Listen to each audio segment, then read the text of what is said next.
Hi, welcome back. This is NextGen Picks. Look, I understand it. The idea of owning an 85-inch TV is incredibly tempting. You imagine a full-blown home theater, a massive gaming screen that instantly impresses anyone who walks into the room. But here's what no one in marketing ever warns you about: the pure stress that hits the moment the delivery truck pulls up to your house. That box is enormous, bigger than your refrigerator. It takes at least 3 people just to maneuver it through the front door. And then comes the worst part: cutting open that cardboard while silently hoping you don't see a spiderweb crack running across a $3,000 display. It happens far more often than brands are willing to admit in 2026. Today, I'm here to save you from making a painfully expensive mistake. We're not just talking about flashy specs and numbers. We're getting into the real problems: the delivery nightmares, the mounting failures, and the hidden downsides of going this big. Before we take on this monster, do me a quick favor.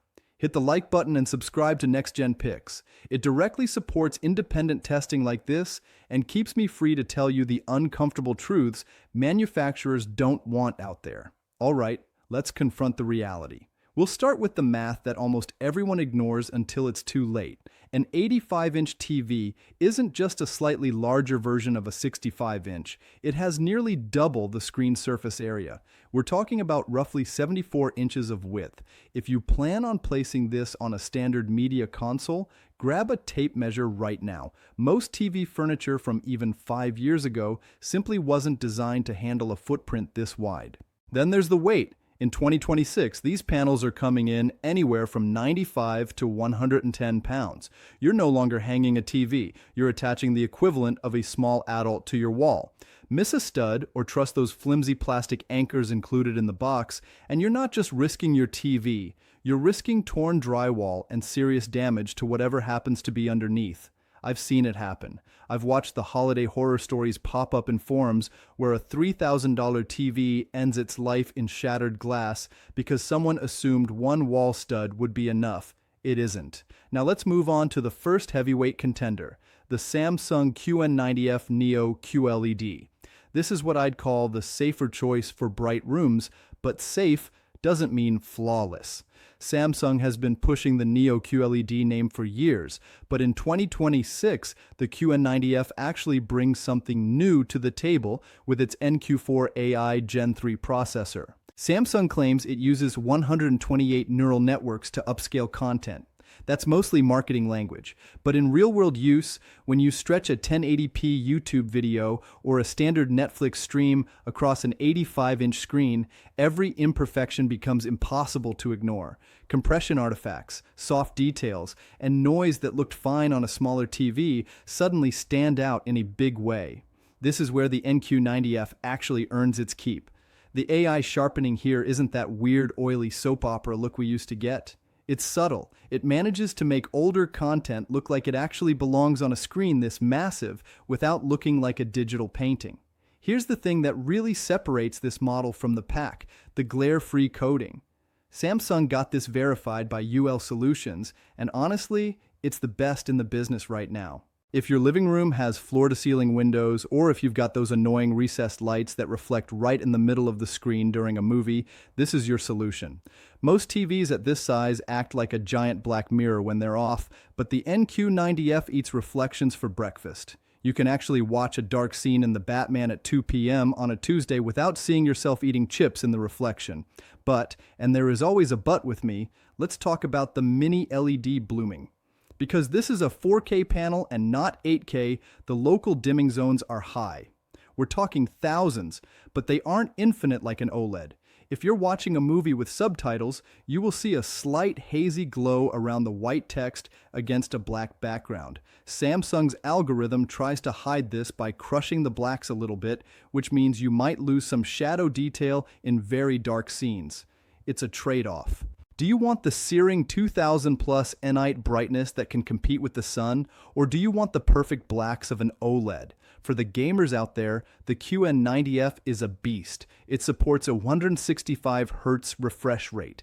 Now, I know what you're thinking, Chris. My PS5 only does 120 Hz, so you're right, but if you're hooking up a high-end PC rig in 2026, That extra headroom matters. The input lag is sitting under 10 milliseconds in game mode, which is basically instantaneous. It also features the new Game Bar 4.0, which lets you see your FPS in real time and even zoom in on the mini map. It's overkill for Animal Crossing, but for Call of Duty or Apex, it's a genuine advantage. Now, before we move on to the LG and the Cinema King from Sony, I want to hear from you. This tech moves fast, and I can't cover everything in one go. What specific gear are you looking to buy this year? Is there a specific projector or a soundbar setup you want me to put through the ringer next? Drop a comment below. I read them and they literally shape the next 6 months of this channel's testing schedule. Seriously, tell me what you need to know.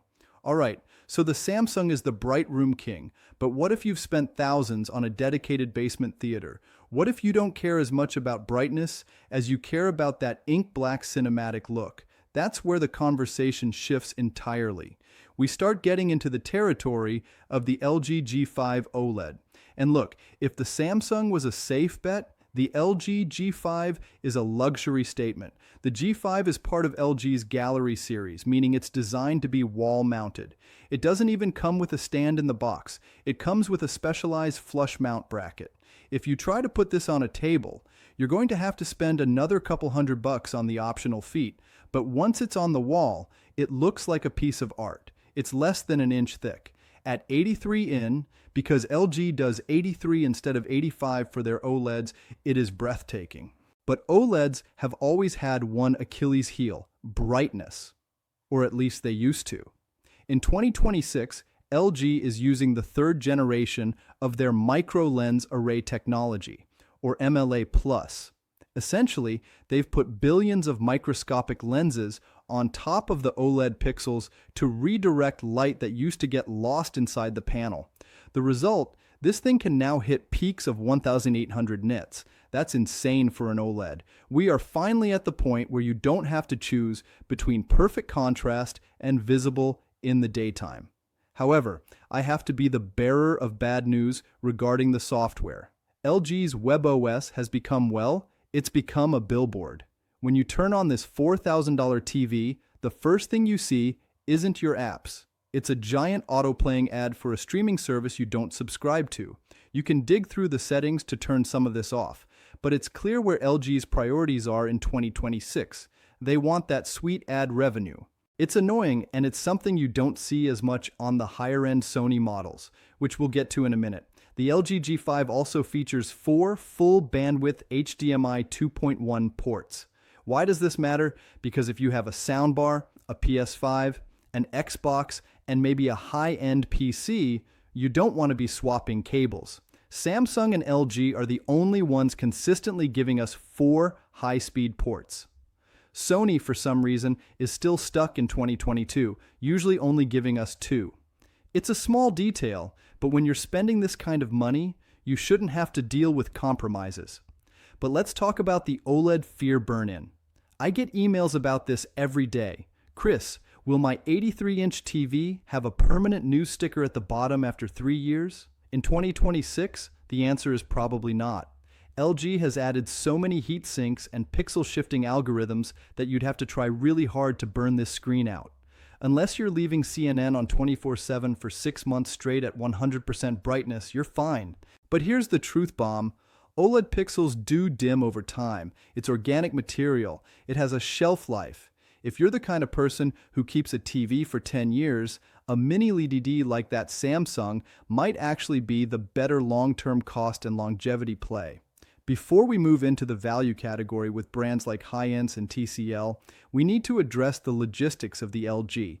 Because it is so thin, it is incredibly fragile during the install. I've seen people crack these just by putting too much thumb pressure on the edge of the glass while trying to lift it onto the mount. If you buy a G5, do yourself a favor. Hire the pros or get at least 2 friends who you actually trust. This isn't a DIY Saturday project you do with a beer in one hand. When you compare these two side by side, the difference is clear. The Samsung is the torch. It's vibrant, it's punchy, and it makes sports look like you're standing on the sideline. The LG G5 is the window. It's more natural. Skin tones look real, not enhanced. Shadows are deep and bottomless. If you're a movie buff who watches in the dark, The LG is the superior experience, hands down. But if you're a Sunday football fanatic who keeps the blinds open, stick with the Neo QLED. Now, I know what some of you are thinking. Chris, these are $3,000 and $4,000 TVs. I just want a massive screen for the basement without taking out a second mortgage. I hear you. And honestly, 2026 is the year where the budget brands aren't just good for the money. They are genuinely threatening the big guys. Let's talk about the HSN U8QG and why it might be the smartest purchase you make this year, provided you can live with its hidden flaws. HSN has been on a tear lately. The U8QG is their flagship mini LED for 2026, and on paper, it beats the Samsung QN90F in several categories. It's claiming a peak brightness of 3,000 nits. 3,000. That's bright enough to cause physical eye strain in a dark room. And they're doing it for about 40% less than the Samsung. So where's the catch? Because there is always a catch. The catch is panel lottery. When you buy a Sony or a Samsung, you're paying a premium for quality control. When you buy a Hisense, you're rolling the dice on what we call dirty screen effect. On some units, if you're watching hockey or something with a lot of solid colors, you'll see these faint vertical bands or smudges. Most people don't notice them, but once you see it, you can't unsee it. It's the result of less than perfect manufacturing tolerances. Also, the motion processing. This is where the cheap comes out. If you're watching a fast-moving football or tennis match, the Hisense can sometimes struggle to keep up. You'll see a little bit of ghosting or trailing behind the ball. It's not a deal breaker for most, but if you're coming from a high-end Sony, it's going to drive you crazy. But look at the price tag. For the cost of one LG G5, you could almost buy 2 of these.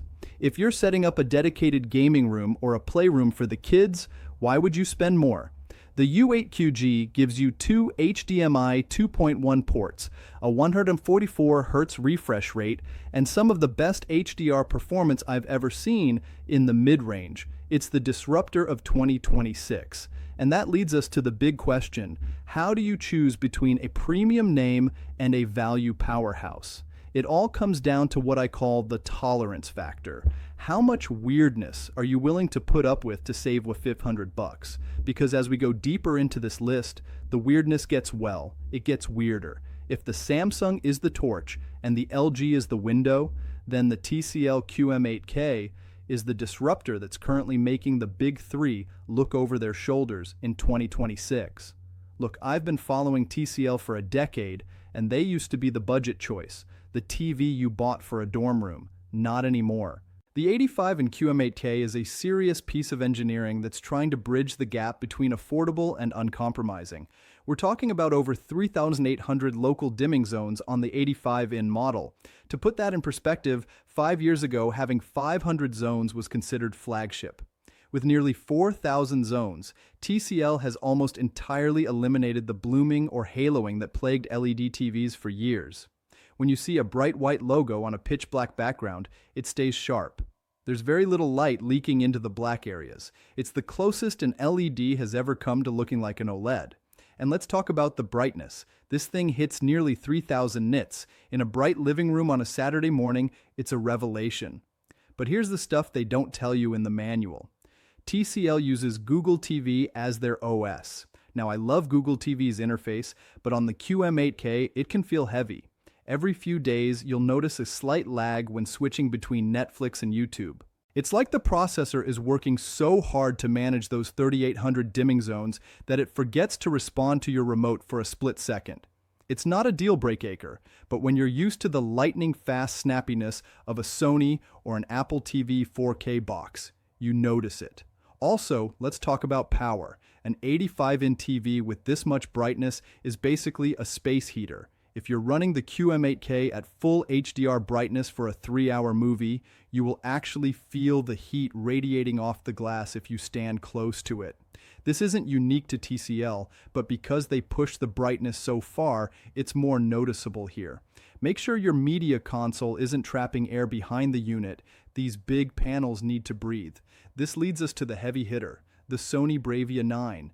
If you are a cinema purist, if you care about director's intent, and you want the movie to look exactly like it did on the professional mastering monitor in Hollywood, this is your TV. Sony doesn't play the specs race the same way Samsung or TCL does.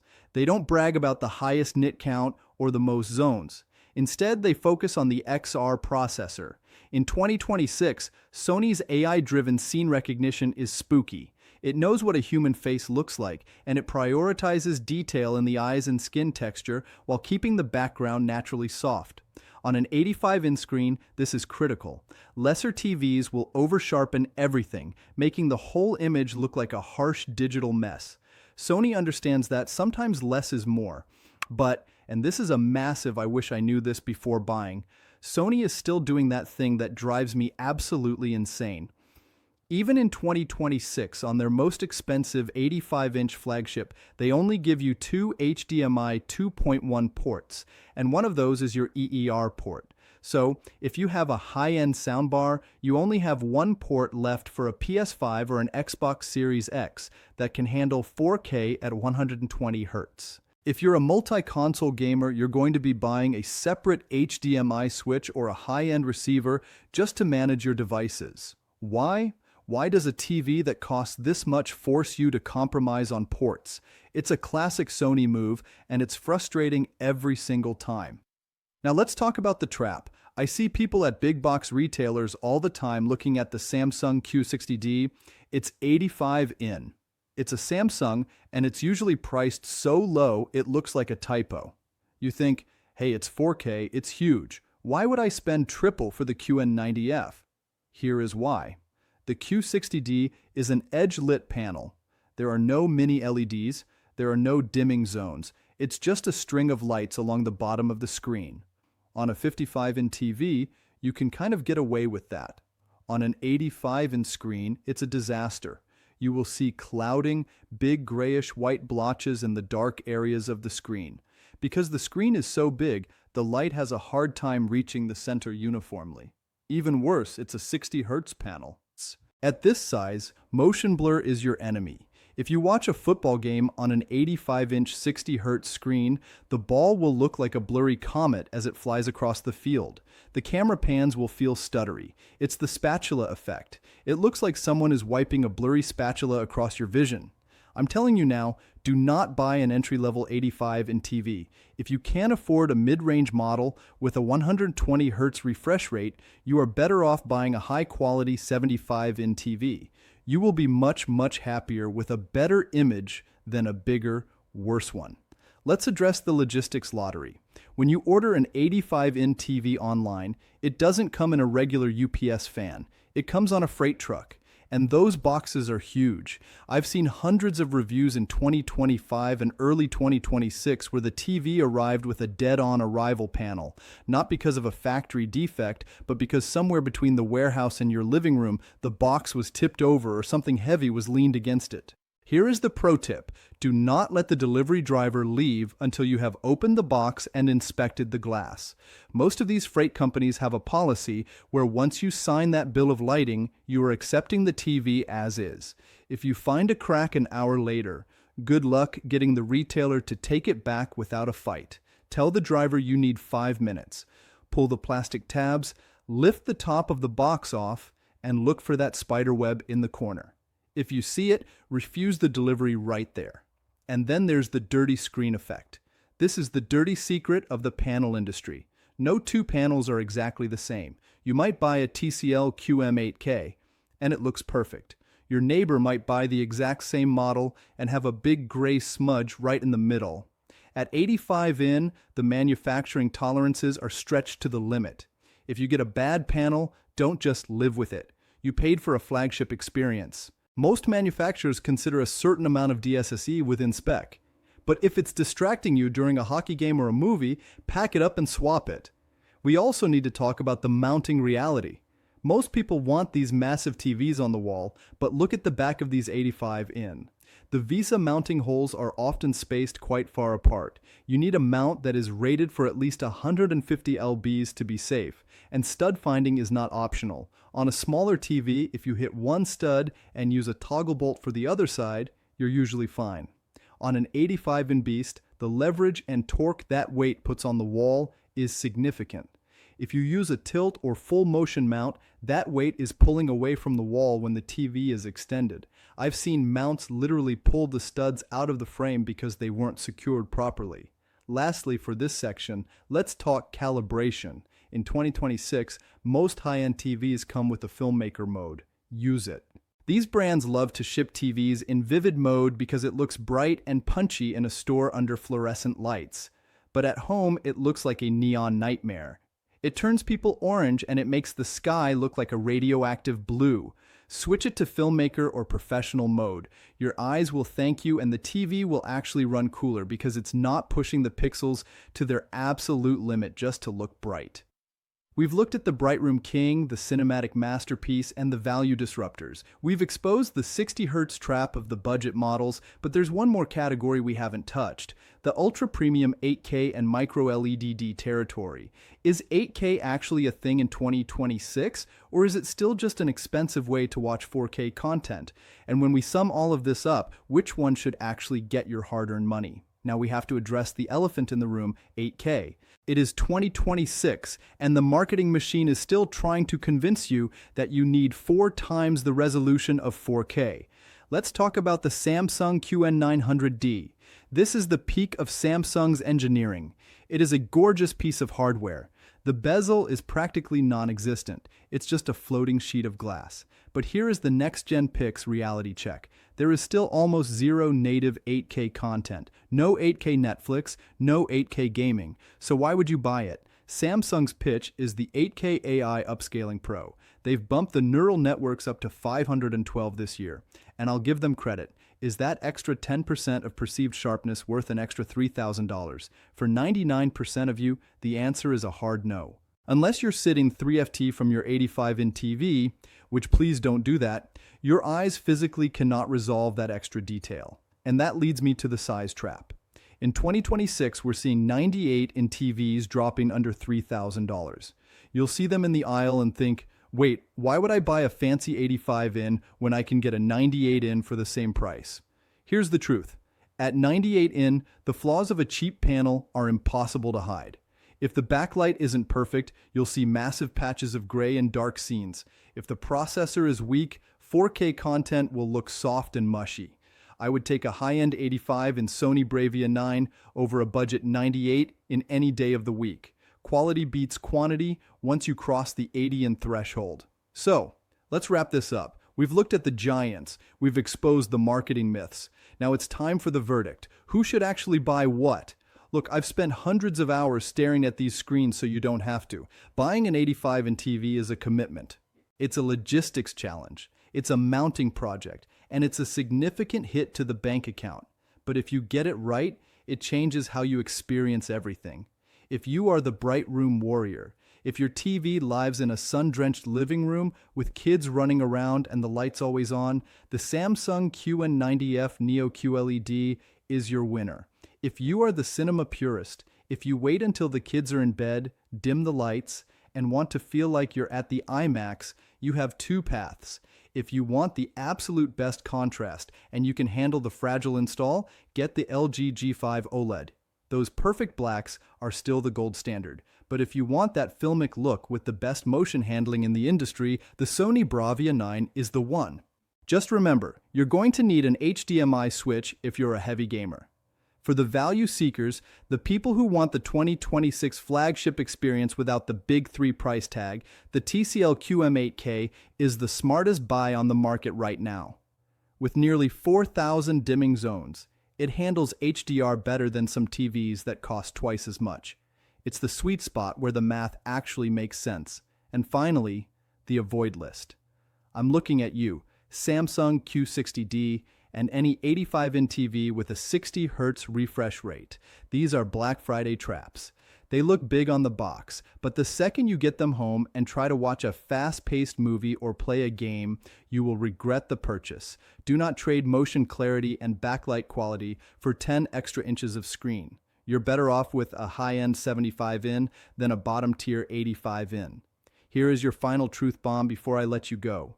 In 2026, these TVs are not just displays, they're data harvesting machines. When you set up your new TV, it will ask you to agree to automatic content recognition, or ACR. Say no. It's a fancy way of saying the TV is going to watch everything you watch, even if it's from a DVD or a private file, and sell that data to advertisers. You've already paid thousands for the hardware, you don't need to pay with your privacy too. Also, keep your boxes. I know an 85-in box is basically a small apartment, but if that TV has a warranty issue in year 2, most manufacturers will only ship it back if it's in the original packaging. If you throw it away, you might find yourself paying $300 just for a replacement box from a third party. I've put links to all the vetted models we discussed today in the description below. I've personally verified these listings to make sure they're the 2026 revisions and not older stock that brands are trying to clear out. Using those links is the safe path to avoid the hardware traps I've mentioned, and it helps me keep this channel 100% independent. Buying an 85-inch TV is the ultimate treat-yourself moment. Just do the prep work, measure your wall, find the studs, and for the love of everything, check the panel before the driver leaves. This is NextGen Picks. Thanks for trusting me with your tech. I'll see you in the next.